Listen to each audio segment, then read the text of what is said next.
జంక్షన్లోని ప్రముఖ పారిశ్రామికవేత్త నూలు నరసింహారావు ఎమ్మెల్యే యార్లగడ్డ వెంకటరావుకు నూతన వస్త్రాలు బహుకరించారు.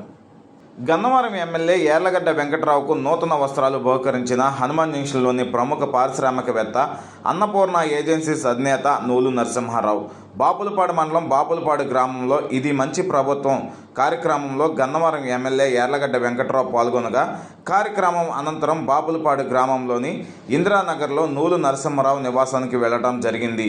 నూలు నరసింహారావు ఎమ్మెల్యే యార్లగడ్డ వెంకటరావు పేరు మీద వేద పండితులతో ప్రత్యేకమైన పూజలు నిర్వహించి పట్టు వస్త్రాలు సమర్పించారు. ఈ సందర్భంగా నరసింహారావు మాట్లాడుతూ ఎమ్మెల్యే యార్లగడ్డ వెంకటరావు విజయం సాధించాలని అయ్యప్ప స్వామికి ప్రత్యేకమైన పూజలు నిర్వహించామని, ఆ దేవుని దయ వలన ఆయన విజయం సాధించి నేడు నియోజకవర్గంలో అనేక అభివృద్ధి కార్యక్రమాలకు శ్రీకారం చుడుతున్నారని అన్నారు. ఆయన ఆయురారోగ్యాలతో ఉంటూ మరింత ముందుకు సాగాలని కోరుకుంటూ నేడు వేద పండితులతో పూజలు నిర్వహించి వస్త్రాలు సమర్పించామని తెలిపారు.